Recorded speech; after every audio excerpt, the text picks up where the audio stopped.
प्रतीक्षा करूंगी, मैं अवश्य तुम्हारा काम करूंगा। चले द्वारकाधीश अभी सभा में गए हुए थे, मिले द्वार पर जंगे ब्राह्मण। सवा 11 बजे विश्राम होता था, मध्याह्न का सभा से आए। भगवान ने देखी ब्राह्मण बैठे द्वार पर, प्रणाम किया, बड़े आदर किए, दल्ले चरण धुलाए, चरण पहुंचे, फिर भोजन कराए, तब पूछे।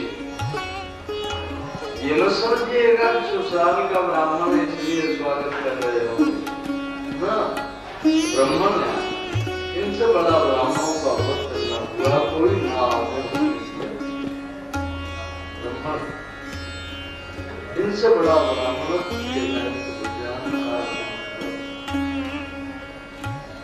ब्राह्मण से पूछ के पूछे, तुम जिनकी प्रजा हो, तुम जिनके शासन में रहते हो, महाराज अच्छे हैं ना? उनके शासन में भजन करने वालों के लिए कोई चिंता की आवश्यकता नहीं है। तो शासन ही भजन के लिए पूरा भोजन, पूरी व्यवस्था सब शासन की ओर से। हमारे महाराज के यहाँ ब्राह्मण साधु कभी कोई भिक्षा आदि की करने के लिए जरूरी नहीं मानते। महाराज सबकी पूर्ति करते हैं, बड़े अच्छे राजा हैं। उनके एक लड़की है महाराज, उन्होंने आपके लिए कुछ संदेश भेजा है, तो संदेश दिया। अब उस संदेश को बड़े जल्दी जल्दी खोल के प्रभु पढ़ रहे हैं। रुक्मिणी जी उसमें बोली, मैंने तुम्हें पसंद कर लिया, बिना देखे सुन के, मुझे पसंद नहीं करना। एक आंख है और किसी ने कह दिया कमल लोचन, उस चक्कर में फंस गई। फिर बोले मैंने सुना है, तो सुनी हुई बातों का जो प्रभाव है वो मेरे हृदय में है। क्या किया है उन सुने हुए गुणानुवादों ने कि मेरे हृदय के सारे कल्मश दूर कर दिए हैं। मेरे अंग में जहां जहां भी ताप थे, सारे के सारे ताप दूर कर दिए। तो मैंने समझी जिनके गुणानुवादों में इतना प्रभाव है, उनके चरणों की दासी होने में कितना प्रभाव है। रुक्मिणी जी कह रही, शत्वा गुणान् भुवन सुंदर सुंदरताम् निर्विश्य कर्ण विवरैः हरितोमृताम् रूपं विशां विस्मृताम् अखिलाखिलाम्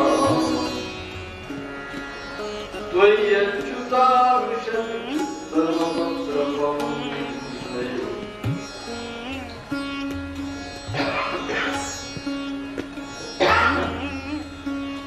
आपके गुणानुवादों को सुन के हे भुवन सुंदर, तुम्हारे गुणानुवादों को सुन के जिन गुणानुवादों ने निर्विश्य कर्ण विवरैः हरितोमृताम् कान के छिद्रों से जाके मेरे अंग के सब ताप दूर कर दिए। जब उनका सुना हुआ रूप मेरी आंखों में आया तो आंखों की रोशनी बढ़ने लगी। मैं समझ गई जिनके प्रभाव में, चरित्र में, गुणानुवाद में इतना मर्म है, इतना फल है, उनके चरणों की दासी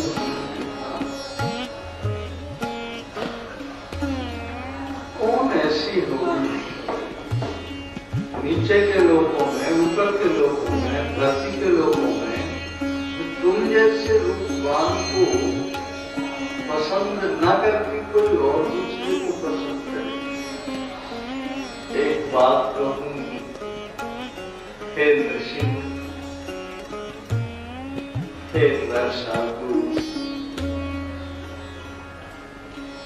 मेरे पर प्रसन्न हो कि मुझे अपने चरणों की दासी जरूर बनानी। एक बात कह दूं मैं आपसे साथ, मेरी शादी में बड़े बड़े वीर लोग आए हुए होंगे, वहां युद्ध हो सकता है, इसलिए आप जब हमें लंबा लंबा पीताम्बर पहन के और लंबा चौड़ा पटका झाम पाम पहन के ऐसे बताइएगा, तंदुरुस्त बन के आइए।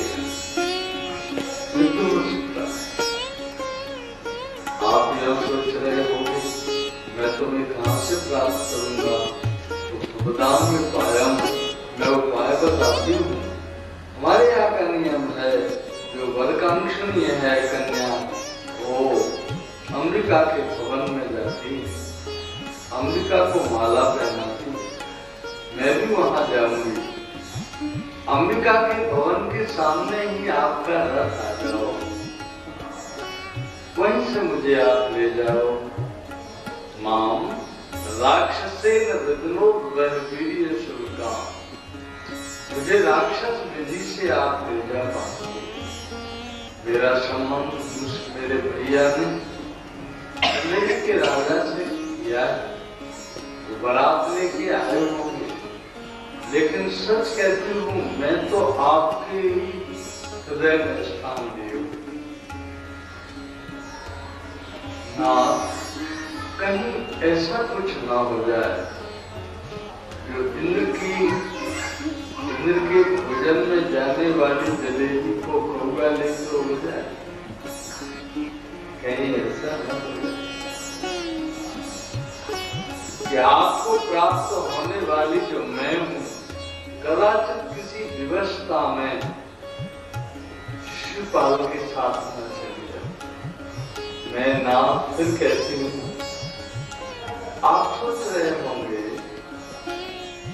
अकेले आए क्या और लोगों को भी साथ लाए, कैसे भी समझिए मैं आपको वीरता रूपी पराक्रम से मिलूंगी।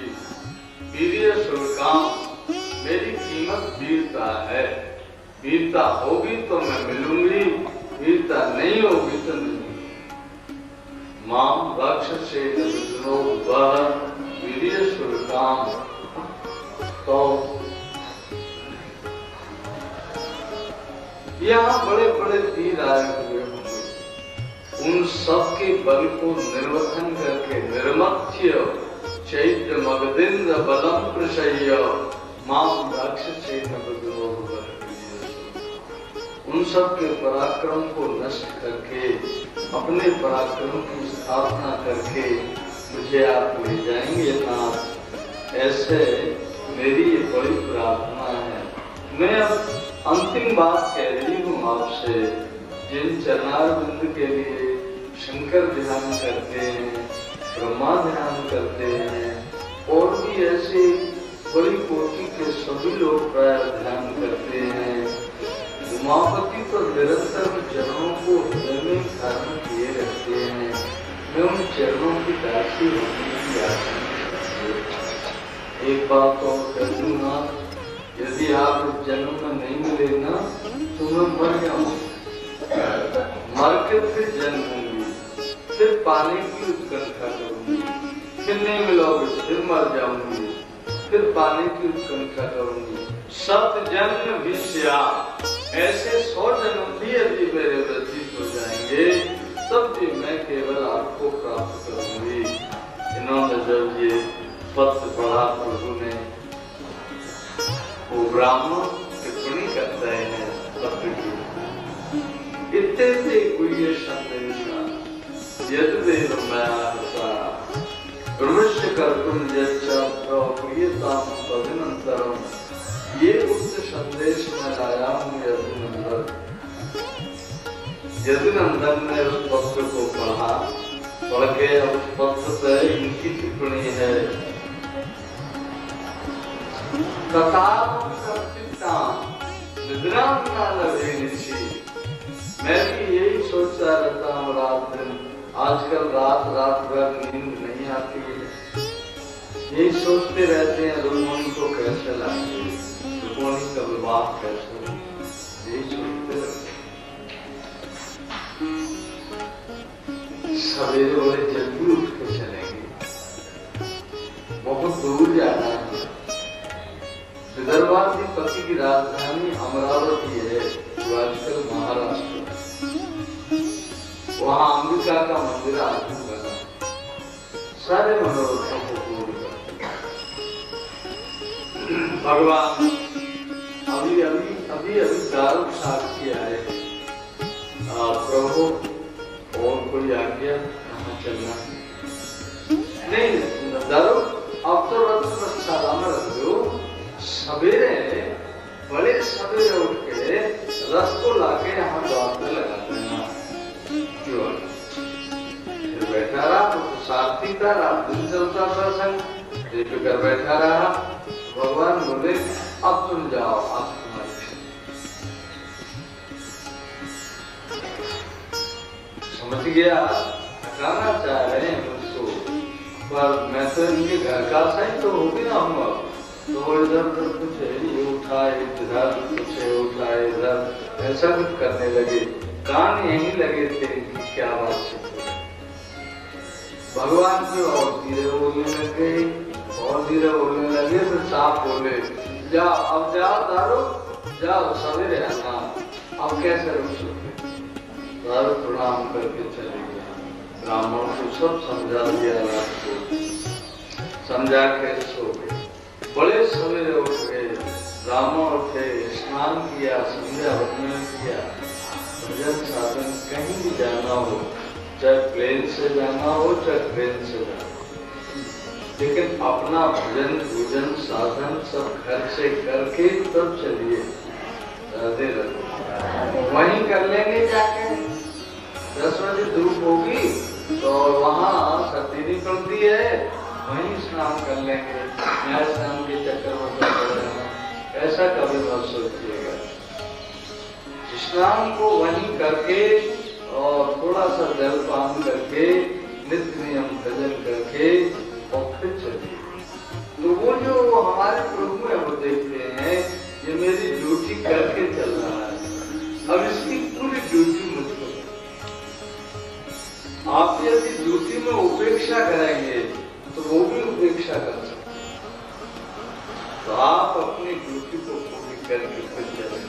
देख रहे हैं भगवान ने स्नान किया है, संध्या वंदन किया, गायत्री आदि का जप किया, ब्राह्मण को बैठाए, थोड़े थोड़े दारू आगे खड़े थे। दारू प्रभु बैठे, फिर बैठे।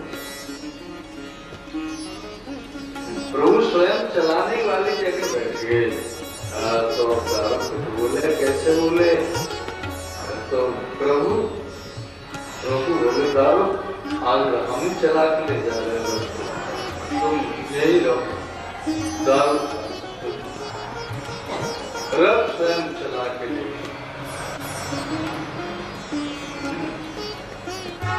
वहां दिन हुआ, जब ले गए, इधर पहुंचे, बारात आ गई थी। वो बारात जवानी की आ गई। अंबिका के भवन के मार्ग में ही उसके लिए भवन बनाया गया है, बहुत पुराना। बारात चल गई। पर अब शिशुपाल की बारात में बड़े बेवकूफे लोग आए हैं, बड़े उद्यम, बड़े अक्खर, कोई अच्छे आदमी नहीं आए। इधर बारात आ गई तो थोड़ी सोच रही है वो ब्राह्मण लौट के पता नहीं पहुंचे कि नहीं, पता नहीं प्रभु घर बजे कि नहीं, पता नहीं क्या। अब क्या, अब आराधना की जरूरत बन गया। जब पहुंची गौरी उमा महेश्वर, मैंने तुम्हारी क्यों आराधना की? पूजा पत्र में कृष्ण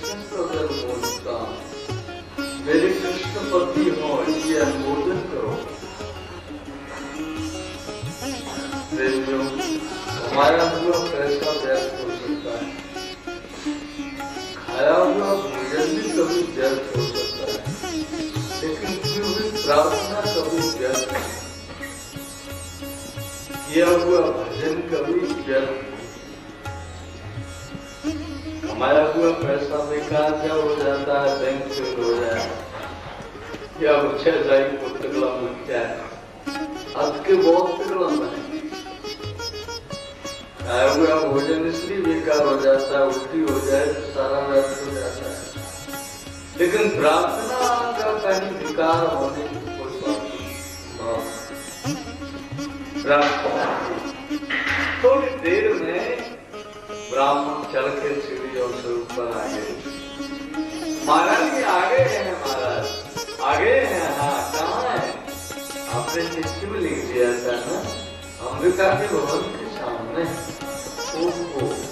वहाँ तो हजारों रथ खड़े हैं बारातियों के, उनमें मैं उनके रथ को कैसे पहुंचा, ऐसा नहीं जुड़ा। देवी, उन जैसा रथ किसी के पास नहीं है, उनका रथ ही विलक्षण है, उनकी पहचान ही अलग है, उनका रथ ही बिल्कुल अलग है। मैं तो बताता हूँ, उसकी एक खास पहचान है। गरुड़ जिस ध्वज पर बने हैं वही करुणा कितनी खास पहचान होता है। त्रिभुवन में गरुड़ ध्वज कोई नहीं है, या तो गरुड़ ध्वज या वृषभ ध्वज। वृषभ ध्वज भगवान शंकर हैं, वृषभ ध्वज और कोई नहीं है। गरुड़ ध्वज भगवान विष्णु है और कोई। महारानी ने अपने श्रृंगार किए, प्रसन्न हो गई, मन में जो उदासी हो रही थी वो प्रसन्नता में बदली। श्रृंगार करके थाली में पूजा की सामग्री लगाई, अक्षत है, गंध है, मीठे पुआ है, नमकीन पुआ है, गन्ना की गलेली है, कच्चे सूरत है, हल्दी की गांठ है, गुड़ की देवी है, दही है, दुर्वा के अंकुर है।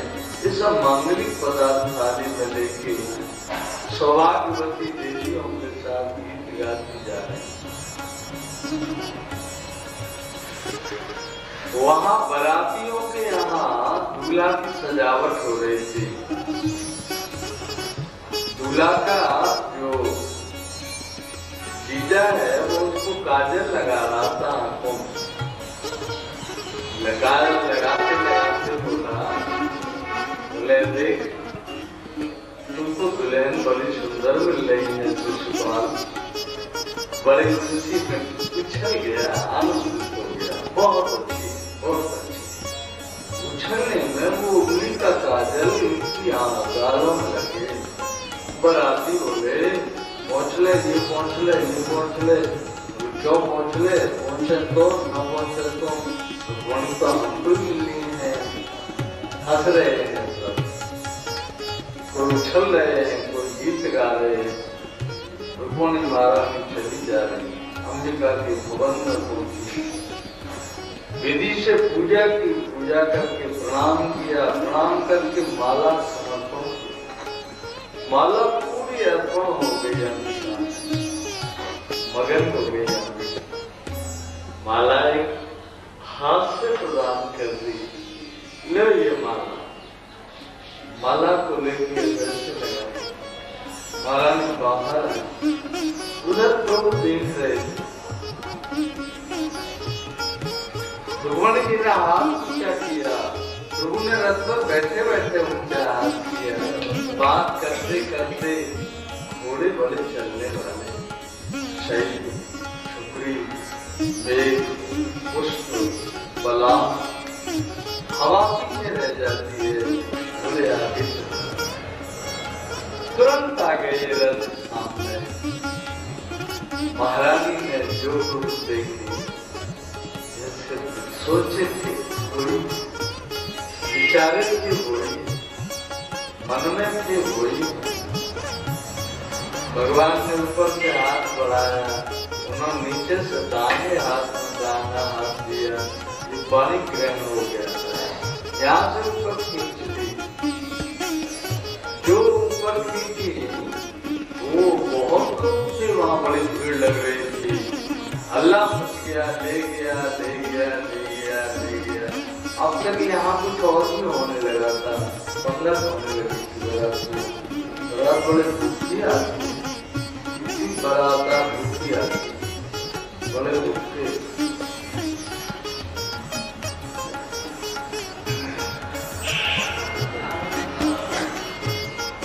बलराम जी महाराज वहां उठे सवेरे, तो उन्होंने सोची आज कृष्ण प्रणाम करने नहीं आए। जो कृष्ण के महल में बलराम आए, उतार बैठे थे वहां, सोच रहे थे क्या सोच रहे उतार, तो प्रणाम।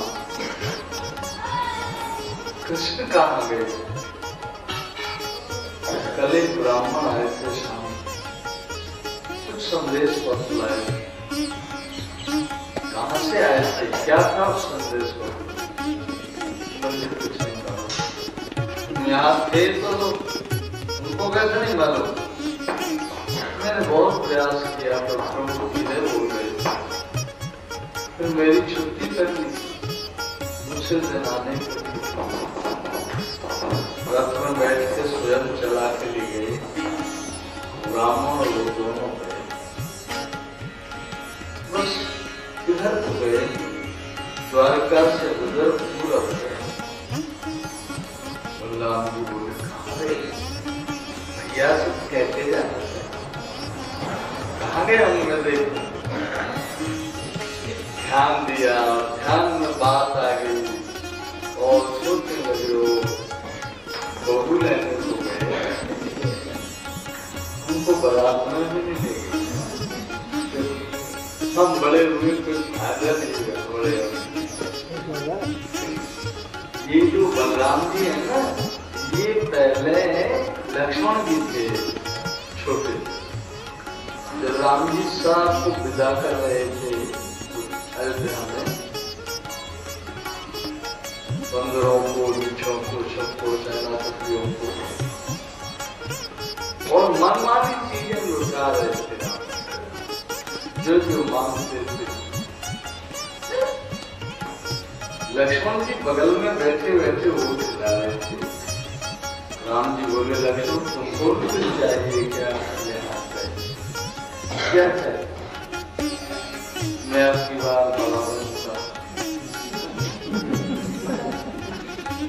तो जब आप बन जा रहे थे सीता माता को, तब मैं विधाता को कह रहा, विधाता तुमने मुझे बड़ा भी नहीं बनाया, बड़ा होता तो मेरा भी आदेश मिलता। मैं कह देता नहीं जाओगे पढ़ने, तो मैं तो छोटा साथ लग गया। अब क्यों आप मुझे बड़ा बनाइएगा, मैं बड़ी सेवा करूँ। अच्छी बात है, तुम बड़े बन जाना, पर बात तो हमारी चलेगी। वो बात आज याद आ गई बल्ला, वो जो कह रहे थे वो सारी बात सच हो गई। अब मैं क्या करूं, छोटा भाई वहां संकट में पड़ जाएगा, मैं बड़ा भाई काय के लिए हूं, मैं भाई के संकट को दूर करूं, मैं जरूर जाऊंगा। बलराम जी महाराज ने 20 अक्षरों में सेना ले ली और बड़े ठाट बाट से राजा महाराज कैसे चलते हैं, सेना लेके ठाट बाट से गए। वहां विदर्भ की राजधानी में सेना पे पहुंची, बलराम आए हैं, द्वारका के बलराम जी आए। ठाकुर जी गए थे, उनसे किसी नहीं पूछी ठंडा लोगे गर्म लोगे, तो सवाल ही नहीं था। वहाँ ठंडे गर्म में कोई चर्चा ही नहीं थी, चोरी चोरी की बात थी, चुपचाप की बात थी। बलराम जी जब गए तो बहुत स्पष्ट गए थे। तो महाराज बारातियों में ठहराए गए, बारातियों में जलपान हो गया। अभी अभी तो पंगत चल रही थी, पंगत चल रही और ये लड़ुआ कटोरी छक रहे थे बैठ के। तभी वो हल्ला मच गया, ले गया ले गया ले गया ले गया। क्या देखो कचौड़ी है सारी चीज रखी है, लेके क्या चले गए। बलराम जी समझ गए कोई नहीं ले गया, वो ले गया और मुझे तैयार हो गया। वहीं का वहीं भोजन छोड़ के सेना को सचेत किया।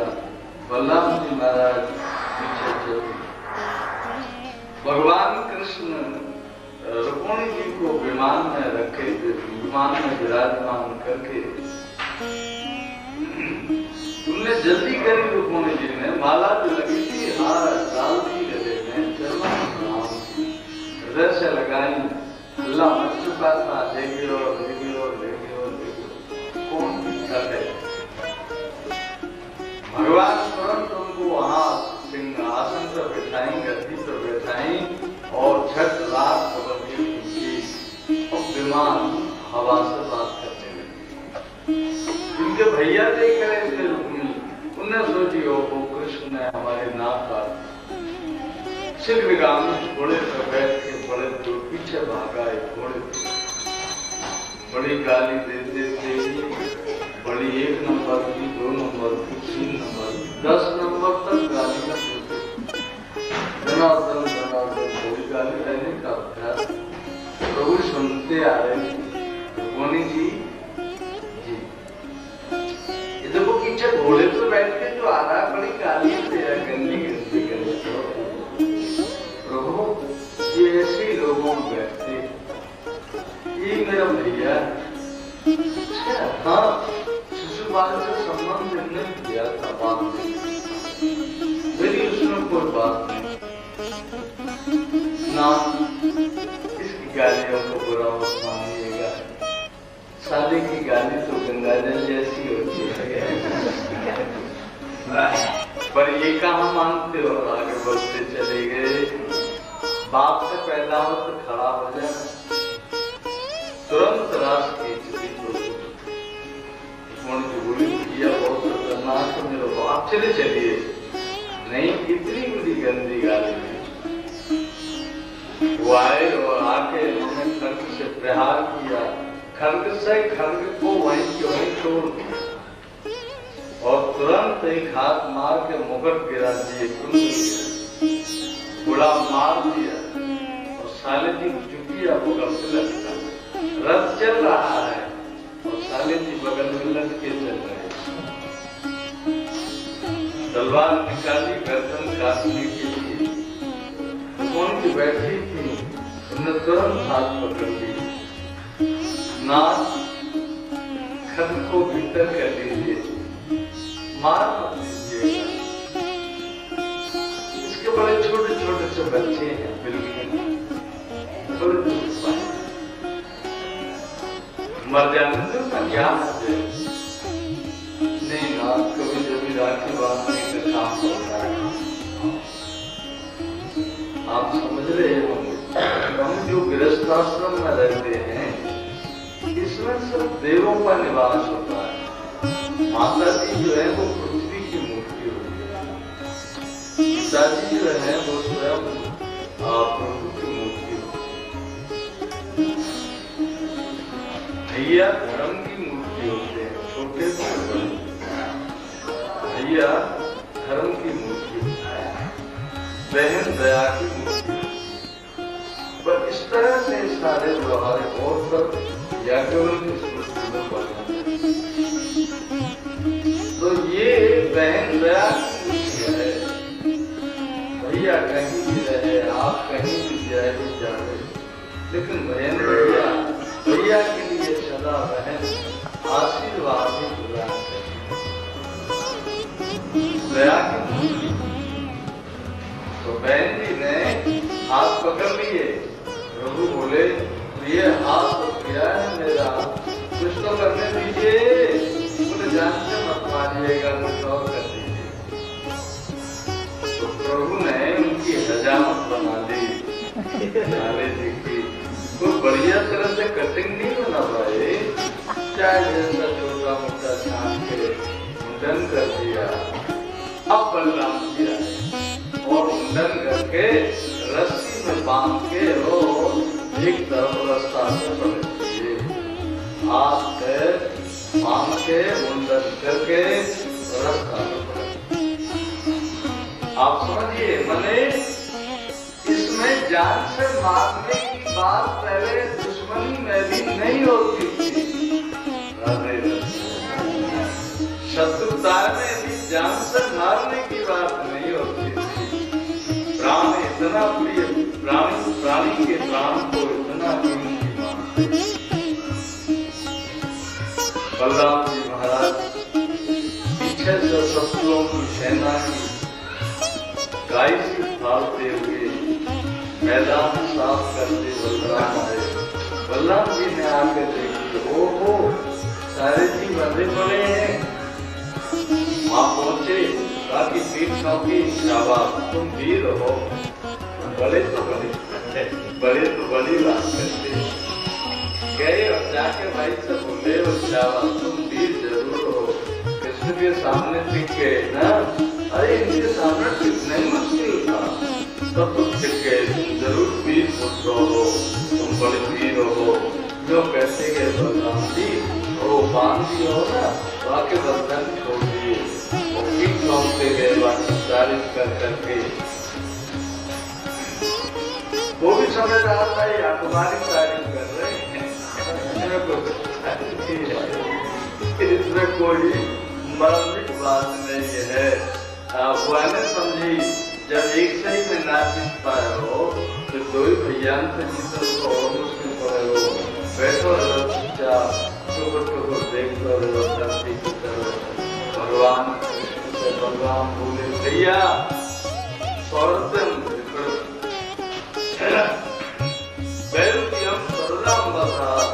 अपने समझी की विरूप कर देनो, अदरंग बना देनो, ये तो पद के बराबर है। जब जान से मार दे तो वही चौक हो। आपको जब तक बात पूरी नहीं आएंगे ना, तब तक दुनिया ताली बजा बजा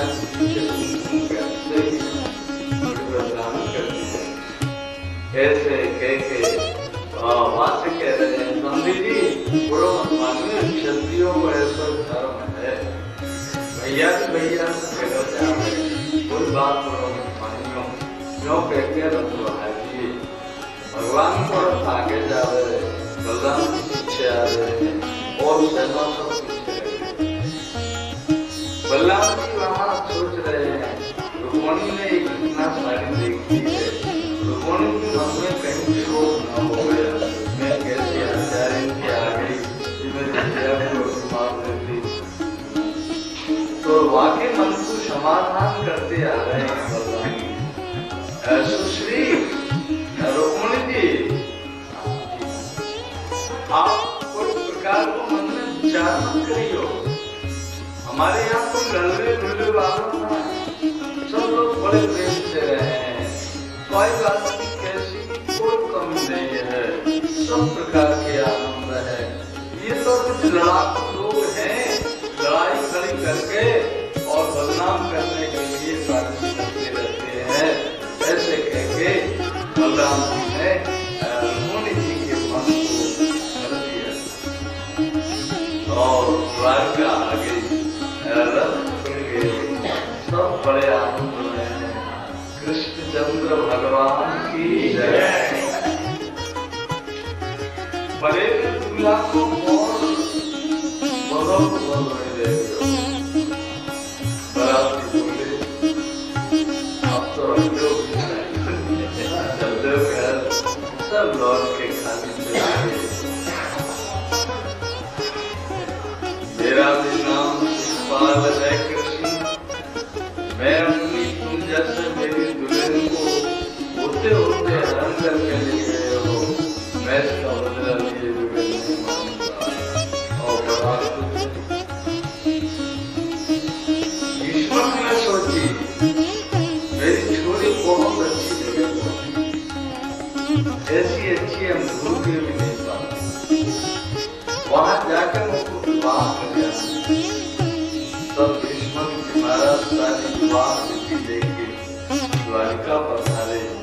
द्वारिका में आके विधिवत विवाह अग्नि संस्कार पूर्वक वेद विधि से ब्राह्मण पद्धति से बिल्कुल धर्म विवाह तब ये तब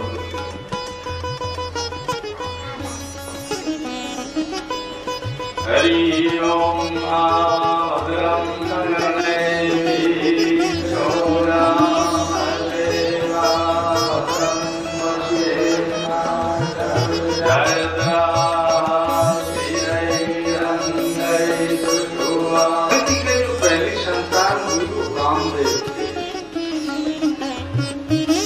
कामदेव कभी महादेव की तीसरे नेत्र से जल के भस्म हो गए। कामदेव की पत्नी रति बनी हुई भगवान शिव के सामने आपने जोड़ी मिलाते रहे ना, अब जोड़ी बिगाड़ना संस्कृति आया। आप तो प्रभु सबकी जोड़ियों को मिलाते थे, अब आपने जोड़ी बिगाड़ दी, मेरी बिगाड़ दी।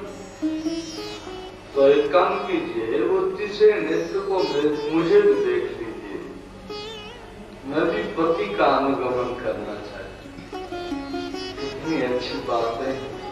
सचिना सहजाति कोमती सहमेघेन तड़पड़ीयते प्रमदापति वर्त्मगायति प्रतिपन्नम चैतन्य।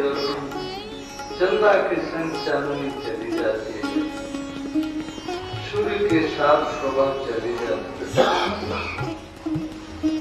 जब ये चेतन जीवों में या इस प्रकार का नियम है, तो फिर नाथ तीसरा नेत्र खोल के मुझे देख भगवान शिव इसकी इस करुण क्रंदन से दयालु होकर बोले, श्री हम उस समय जल्दी से आवेश में आ गए, हमने तीसरा नेत्र खोल दिया, पर तेरे विलाप को सुनकर पछतावा हो रहा। अब एक काम कर, तू धैर्य धारण कर, दक्षिण में चली जा मद्रास के पास,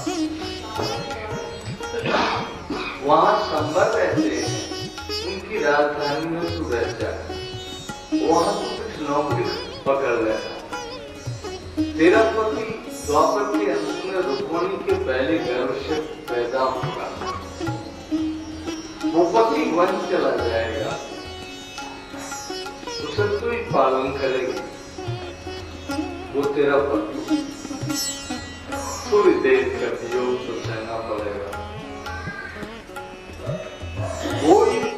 कोई काम दे कामस्तु वासुदेवांसो दग्धा परागरुद्र मन्युना देहोपपत्ते भूयस् तमेव प्रतिपद्यत।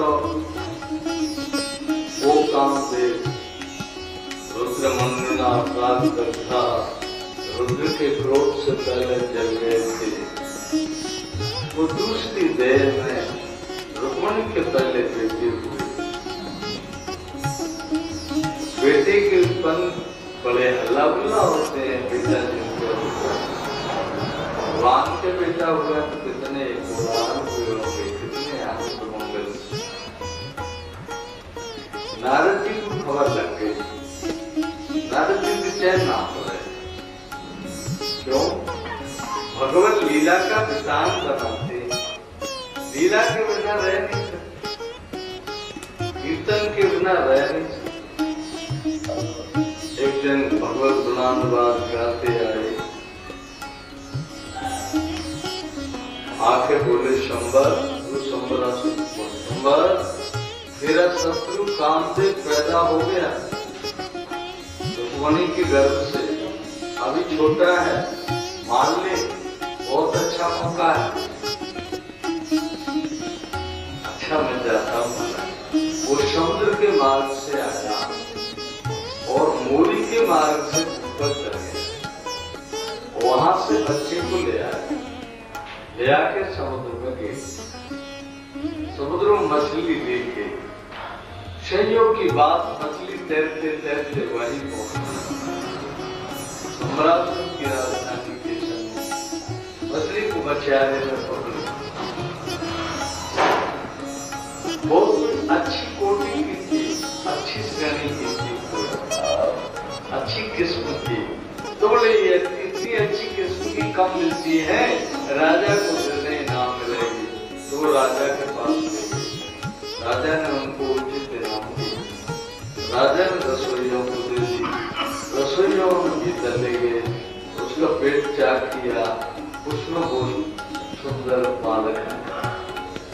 रसोइया सोचने लगे हमारे तुम्हारे तो बच्चे हैं, ये जो हमारे यहाँ मायावती बहुत दिन से दाल बीनती रहती है, चावल बीनती रहती है, आटा छानती रहती है, उसके पति नहीं है और पुत्र भी नहीं है। इसे यदि ये बच्चा हम दे दें, ये पोषण कर लेगी, इसके जीवन का बड़ा सहारा बन जाए। मायावती हाँ ले, ये पुत्र का तुम पोषण करो, बहुत अच्छी बात। मातृ हृदय में पोषण तत्व है, किसी को भी पालन कर देगी, पोषण कर देगी। उसके मर्म को मां का हृदय ज्यादा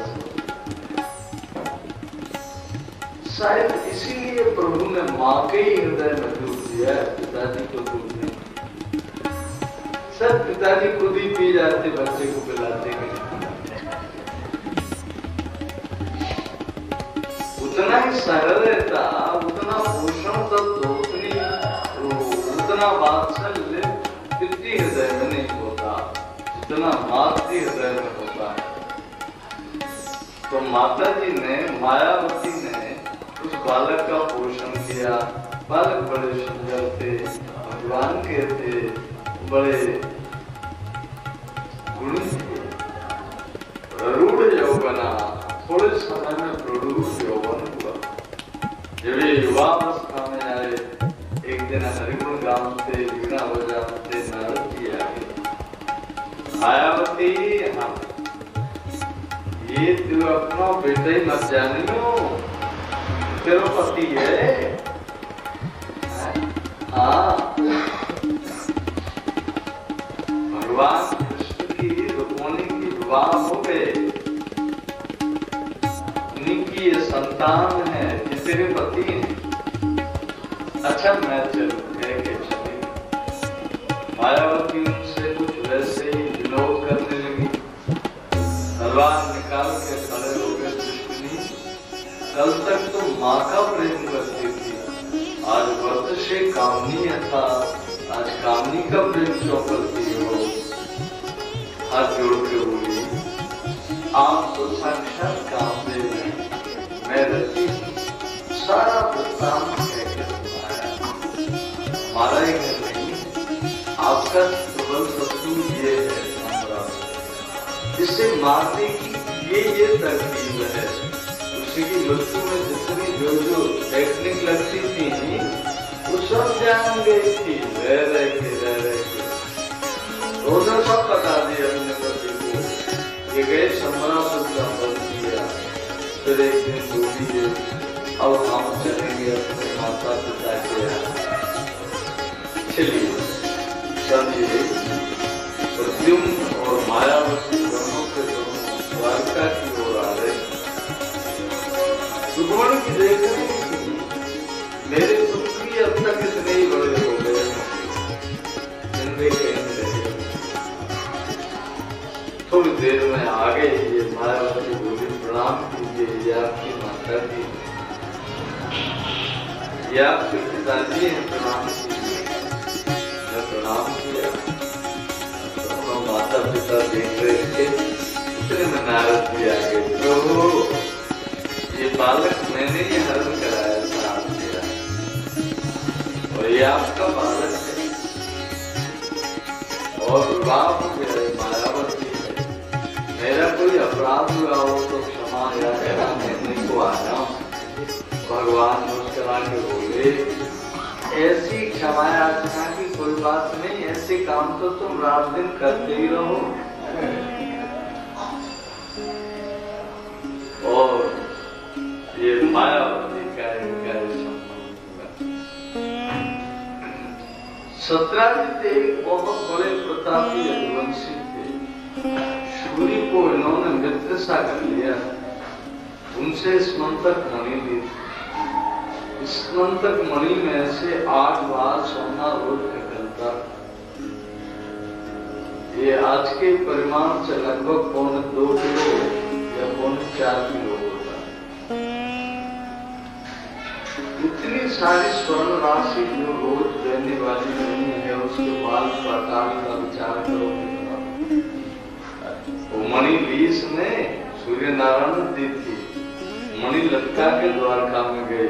बोले द्वारका वाले अपने मन में बहुत बड़े बनते हैं, आप देखो ऐसी मणि उनके पास कहाँ हो। तो ये लटका के उसको हिलाते हुए आ रहे थे। द्वारका में सवाम सब देख रहे थे। कृष्ण जब पूछने लगे कि सूर्य आ रहे हैं, अग्नि आ रही है या ब्रह्मा पर तेज आ रहा है, क्या है? भगवान बोले मणि है। इस मन तक जितनी जिज्ञासा है विनय उसके आए पहले ही बता दी। ये स्मंतक मणि है, सूर्य से मिली है, इस सत्राजित है, इस मणि में ये गुण है। मणि संबंधी सारी जानकारी भगवान ने पहले दी थी। अब वो आए तो राम राम जी राम राम रामा श्यामा हुई। मणि के संबंध में किसी ने कुछ पूछा नहीं, क्योंकि मणि वाली बात तो सबको मालूम हो गई। एक दिन रहा, 2 दिन रहा, 3 दिन रहा, तो पूछ भी नहीं कहाँ से लाए, कितने कब लाए, ऐसे लोग हैं। चलो उतने दिन रह गए, अब हम चले अपने घर चले। मणि लेके जाने लगे तो भगवान बोले एक बात कहूँ सत्तर आंखों, ज्यादा कीमती चीजों को गले में लटका के घूमना बुद्धिमानी नहीं। राधे राधे। जगत गुरु है ना, पूरी सावधानी बताते हो कि खा के मुंह पहुंच लो। सोना है तो चुपचाप रखो, उसे दिखाओ मत, लटकाओ मत। जो ज्यादा कीमती चीजें हैं उनको साथ लेना बुद्धिमानी नहीं है। देखो खजाने में रख दो, काम आती रहेगी। मैंने कब किया है, मैं क्यों मैं दे दूंगा, नहीं भी और चला गया। भगवान ने कोई बुराई नहीं मांगी। मांगी चीज नहीं दी मत दो, कोई बुराई नहीं मानी। सत्राजित जब घर गए, कुछ दिन के बाद में द्वारकाधीश के नए नए वैभवों की चर्चाएं फैलती थी। बड़े बड़े भवन हैं, बड़ी बड़ी राजसभाएं हैं। अरे उनके वैभव तो देखने तो सबका मन देखने को होता था। तो एक इनका चचेरा भैया था प्रसेन, भैया मैं देखा हूँ द्वारका। हाँ देखा। तो देखो तुम्हारे पास जिस मन तक मणि है ना, मुझे दे दो, मैं द्वारका तुम्हें आऊँ देव। तो उनने उनको दे दी। अब वही मणि डाल के हो गया द्वारका। सपने से जान रखी थी वही मणि है, भैया से लाया, मांग के लाया है। जैसे कोई ससुराल जाए गरीब मांग के ले जाते हैं कई लोग, ऐसे मंगेरी चीज लेके ये वहां पहुंचे। सब जानते थे भैया खिलाया, भैया से ले आया। कुछ चर्चा की, कोई बात नहीं। कुछ दिन के बाद प्रसेन यहाँ से गए। रास्ता बड़ा जंगली था, बीच में कोई सिंह मिला, उसने घोड़े को मार दिया, प्रसेन को मार दिया। वो मणि मुंह में दबा के भागने लगा। वहां एक रीछों के राजा लगते थे, इनका नाम था जाम्बवान। ये जो जाम्बवान है, ये वो जामवंत ही जाम्बवान है। जामवंत मंत्री अति बूढ़ा, जामवंत के वचन सुहाए, सुना हनुमान हृदय दुखाए। सेनापति थे भगवान राम। जब राम जी सब बंदर भालुओं को विदा करने लगे, जामवंत जी बोले प्रभु मेरा भी कुछ मन है, बोलो क्या मन है। ये तो बहुत हुआ पर मेरी बालों की गुजारी नहीं थी ना। इतना मेरे नंबर नहीं याद देते थे, कहीं अंगद चला जाता था, कहीं हनुमान चले जाते थे, कहीं गुरु चले जाते। मेरे नंबर क्यों करते, अरे आप बूढ़े चले, आप बूढ़े पीछे आगे आगे चले जाते। मेरी तो गुजारी नहीं हुई थी ना। दयालु छोटे से सिंहासन से नीचे आ जाओ, दो हाथ हो जाए। अरे बोले अब दोबारा मत कहना इस बात को, ये रामायण में लिख दी जाएगी। स्वामी सेवा का हुआ बड़ा कमाल हो जाएगा, बड़ा आनंद हो जाएगा। ये मेरा आदर्श चरित्र है, समझे।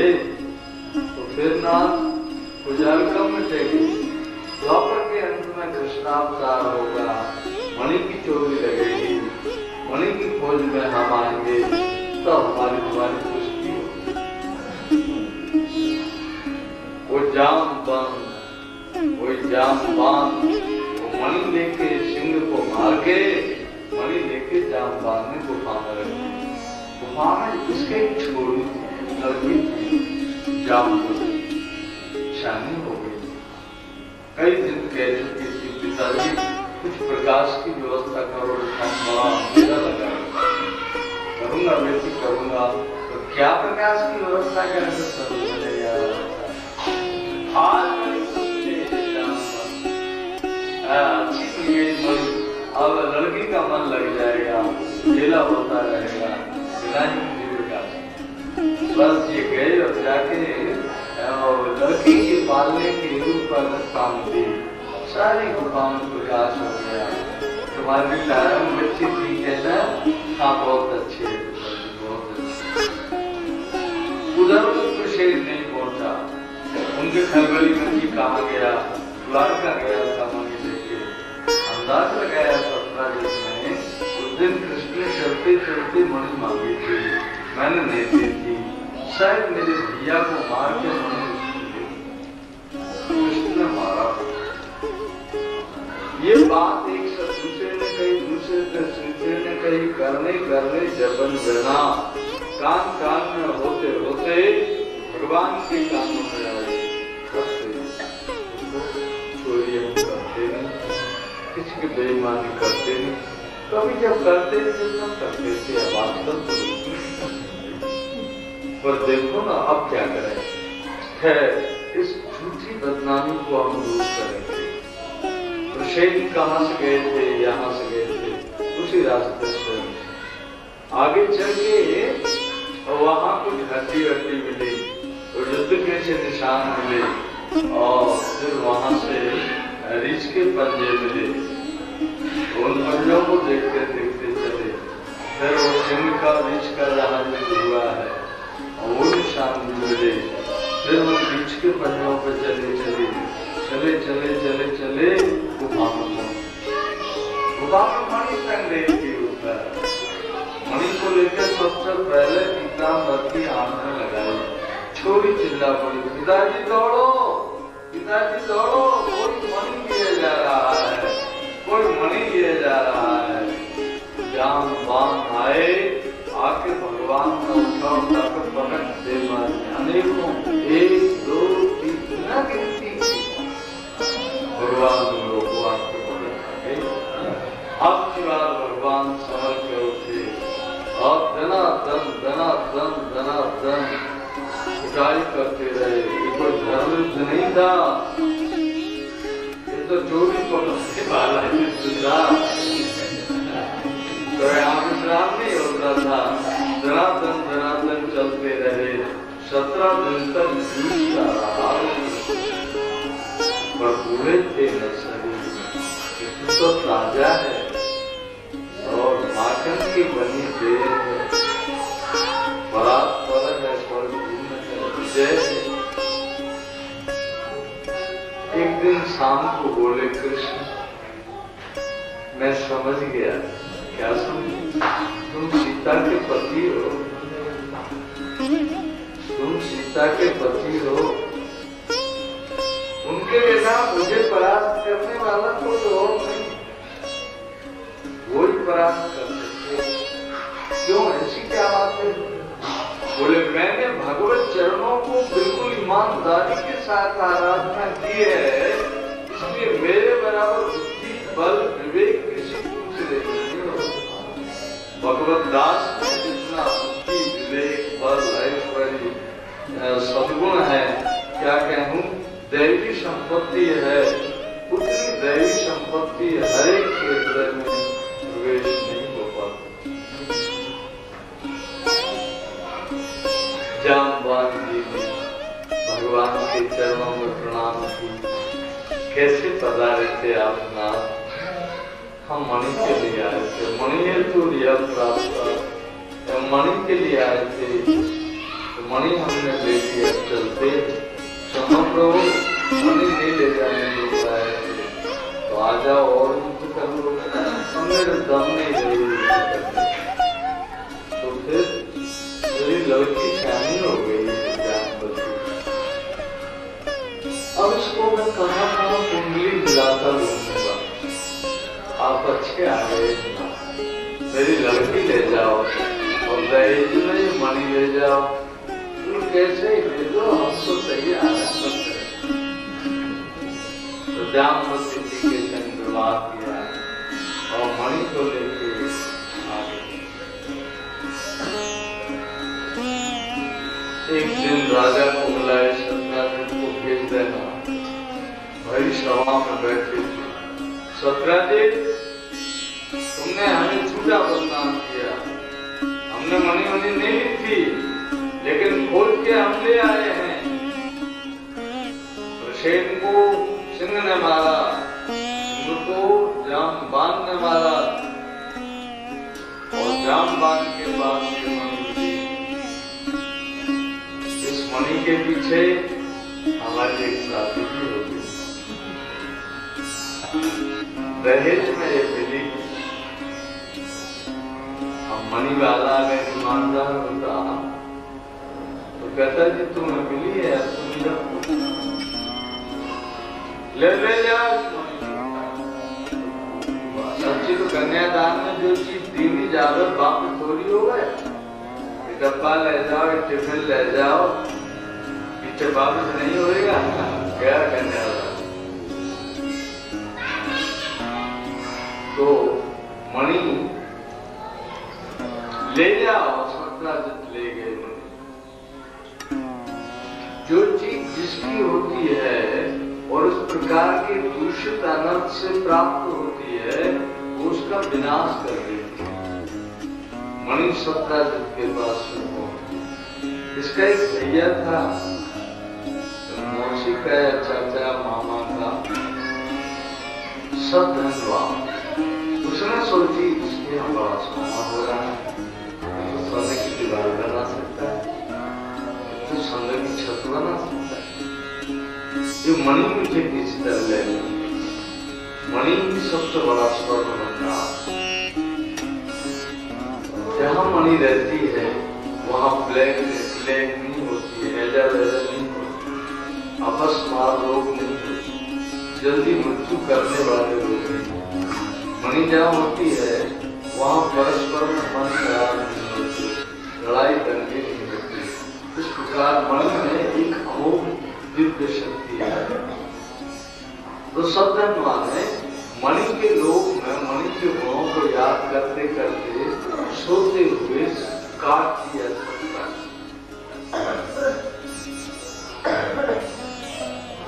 अब इससे पहले सत्राजित की एक लड़की है सत्या, वो द्वारकाधीश को दे दी गई थी, क्योंकि मणि ले आया तो घबरा गया, मैंने सबसे बड़े आदमी से दुश्मनी कर ली, अब मैं मित्रता क्या करूं, अपनी लड़की क्यों ना दे दूं।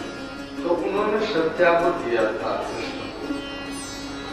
दहेज में जब नाल कटोरा करने लगे ना, तो नाल कटोरा करते उन्होंने, लो जी ये ले जाओ, मणि उठा कर, मणि तुम ही रखो, लड़की तुम्हारी दे दी, वही छुड़ रहा है। तो तो सत्या को जब ये बात मालूम पड़ी तो मेरे चाचा ने सत्धनवा ने मेरे पिताजी को बात दिए होने दी। सत्या ने सोची आज सत्यदेव भी नहीं है, आज हमारे जेठ भी नहीं है, कृष्ण बलराम गए थे वही रथ जोड़ के वहीं पहुंची। बलराम जी बोले कैसी आई हो बहू, मेरे पिताजी को मार दिया है, चिंता मत करो आप घर जाओ, हम उसको मार देंगे, निश्चिंत आ गई। कृष्ण बलराम दोनों रथ में बैठे, सद्धनवा के पीछे की, सद्धनवा बहुत आगे, कृष्ण बलराम पीछे आ रहे। भागते भागते मिथिला पर्यंत आए। मिथिला जाने का मार्ग जहाँ होता था, बलराम जी बोले भैया हम गृहस्थी में रहते हैं, गृहस्थी में सब चीज मिलती है, सत्संग चाहे जब पुआ बना लो, चाहे जब खीर बना लो, चाहे जैसी रजाई बोले लो, चाहे जैसा कुछ भी व्यवहार करो, लेकिन सत्संग तो मैं सत्संग करे आऊं। बलराम जी बोले आप आगे लिए हो तो मैंने सत्संग करे आऊं, हम लोग गृहस्थाश्रम में सत्संग से वंचित रह जाते हैं। ये सत्संग करने जनक जी की इच्छा थी।